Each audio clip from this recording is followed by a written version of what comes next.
Hello, everyone, and welcome to Charles Adelson's jail file from the Leon County Jail in Florida, in Tallahassee, Florida. And this is Charlie's latest time that he spent in the Leon County Jail as a witness for Donna's trial. We all know how that went. He basically threw a wrench into this trial and stopped it because of his appellate lawyer. And we all know what happened, but I requested the file and I had his old SPN number and I asked them to send me whatever they had. But there's a few interesting things in here. So let's scroll through. They admitted him, drove him down from his prison in South Dakota, I believe. So, he has got this blank eating grin on his face, and he looks like he's up to no good in this new mugshot. But as we scroll down, there was a few things I found interesting. Charlie was booked into Leon County Jail the 13th of September, and he stayed through September 30th.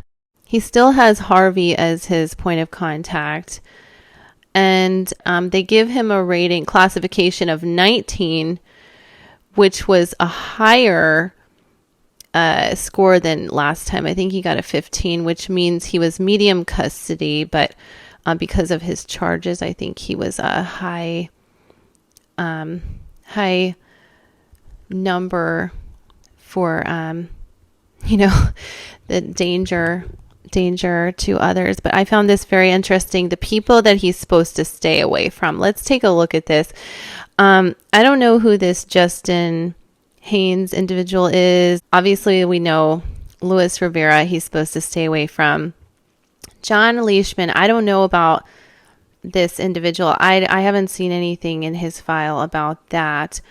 Sigfredo Garcia, we know that. Catherine Magbanua, and David Garland was another inmate in the Leon County Jail who took his iPad. I just wanted to mention that there was a significant incident with Charlie and inmate Garland where Charlie was threatened by inmate Garland on August 31st of 2022, where Charlie's life was threatened, and apparently Garland says he has a life sentence and he doesn't care what happens to Charlie and that he would harm Charlie's family, etc., etc. I just wanted to note this incident because it was a level 3, and I believe this is one of the reasons that they put Charlie in South Dakota. I'm sure that many more of these threats have taken place in the prison where he was at in Florida. All right. Just a bunch of basic paperwork in this 100-page file. Let me just scroll through. I've looked through this and found, we see Charlie over the years of his mug shots. And, okay, so it looks like this list did stay the same. There aren't any new names added. So this was, in fact, the same of the inmates that he's supposed to stay away from. All right. Okay, so this I might need everybody's help with decoding, and it looks like he might have been booked in around September 16th, 2024. He says, "Can I please have GP housing?" Oh, general population. He wants to be in general population. Oh, poor Charlie. He says E2 is your classification status. I believe that they had him on, in a pod that he didn't want to be in. He wasn't in general population. And he says, I am something. Okay, I cannot read his handwriting. He's got this doctor handwriting. Then he asks again, can I please have general population housing? And then they said E2 is your classification status. So I'm not sure whether they had him on, the direct observation or not. I will definitely see. All right. I'm going to scroll through here. Okay. All right, so it looks like this list of people he's supposed to stay away from has stayed the same. All right, just more information about his arrest.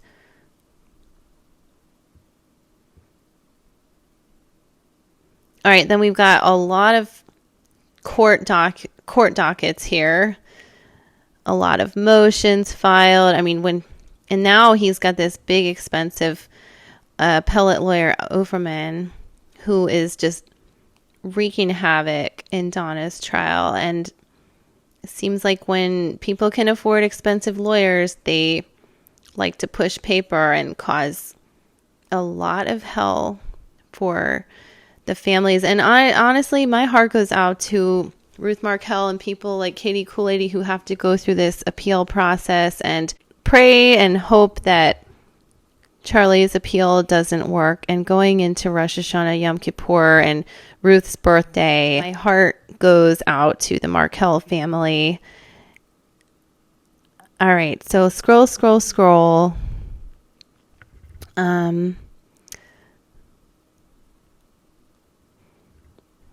All right, so we see Charlie got life, 30 plus 30 years, no parole. Good. And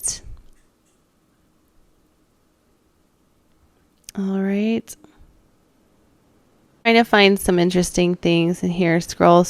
All right, we see here the victim impact statement was done by Phil Markel. It was incredible what he did at Charlie's sentencing. It was so amazing. He did such a great job.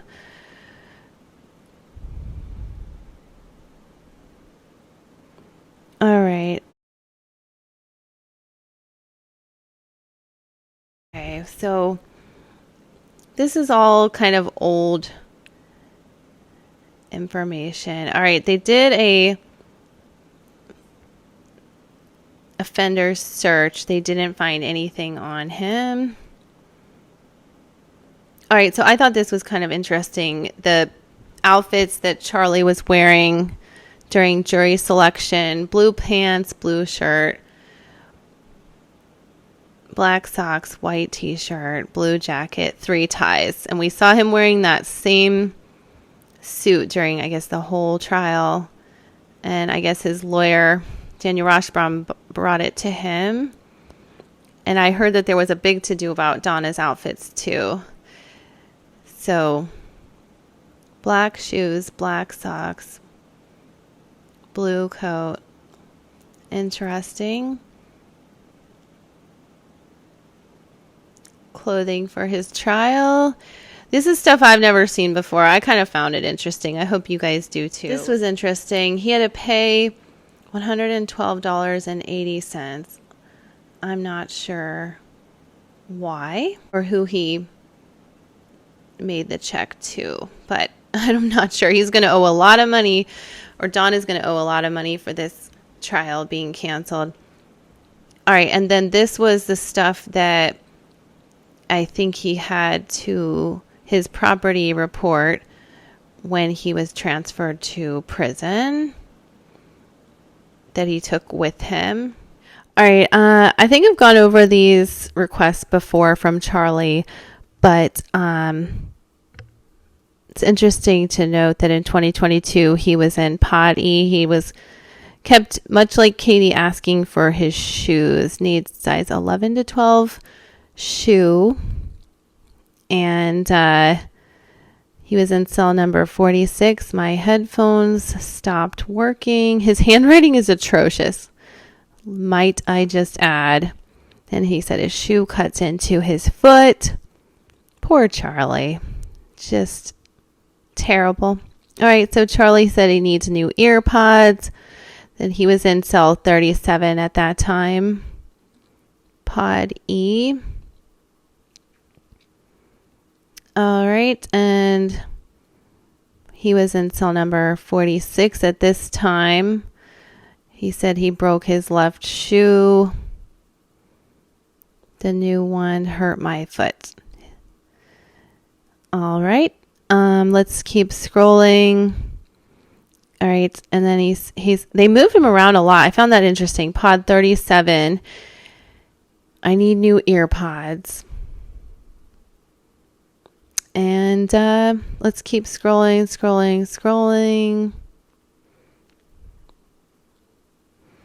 All right, I found this really interesting, the video visitation report. And I might need your help. I want to also clarify that in Donna's file, that visitor log was only the list of visitors who were able to visit Donna. If they did want to visit, Donna would approve them. But I did get a report that none of those visitors actually visited. This is a video visitation report for Charlie. And it seems as though this phone call was scheduled on September 2nd, 2022. It was remote. It wasn't private. And it was with Janice Manilang. I also wanted to note that my mother was the one who discovered that Charlie was calling Janice Manilang, and she brought up the name, and we both did a Google search, and I bounced it off of people. So I wanted to credit my mother, and she's doing okay in Israel. Hugs and prayers to her and everyone who sent prayers. So I found that very interesting. She did not come into the jail. She did a remote Zoom call. It looks as though Charlie was booked into the Leon County Jail September 13th, 2024, 2:49 p.m. He had his photo taken with that big Cheshire cat smile. And then he was booked into jail. They did the PREA risk assessment. He was moved to Pod C. And not sure what type of, whether he was in close custody or direct observation, but he did ask to be moved into general population with those requests we saw. So this is just basic, no big events to report from the Leon County Jail. Just had a shower. Nothing major to report. Exercise. And then it looks like the last date he was in Tallahassee was the 9:30. Oh, wow. So he was in Tallahassee for quite some time. Gosh, that's weird to think that while we were there having our little happy hour meet and greet, he was there as well, just dealing with the hurricane and everything. Wow. So I guess he was there during the hurricane. Interesting, because they probably couldn't travel back to the Dakotas. All right, so let's keep scrolling. And a lot of this is just his old incidents, incident reports. And I wanted to see if I could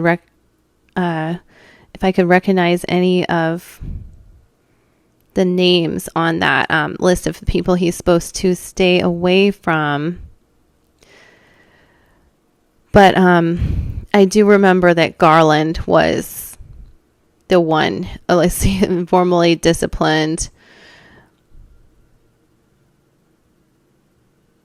Wow. I found it interesting that they didn't separate Charlie from the individual or inmate who was making spitting or alleged kissing noises towards Charlie. And I didn't see that inmate's name on the list to stay separated, because I believe that this inmate had a minor violation. It's probably out of the Leon County Jail, but I found that incident that happened around February 16th, 2022. And I'm sure Charlie has some interesting memories of being in the Leon County Jail. Anyway, so I guess I'm going to stop there. Okay, I'm going to actually sign off. There's nothing really interesting in Charlie's file. I found it very interesting that Janice visited him, and right now I'm watching the news, and Iran is launching missiles to Israel, and I just want to pray for Israel, pray for my mom who's there, all the people who are in Israel as hostages. I want to pray that everyone has a wonderful Rosh Hashanah and Yom Kippur, whether you celebrate it or not. I hope everyone has a wonderful fall, and pray for the Markells. I hope everyone's having a wonderful day.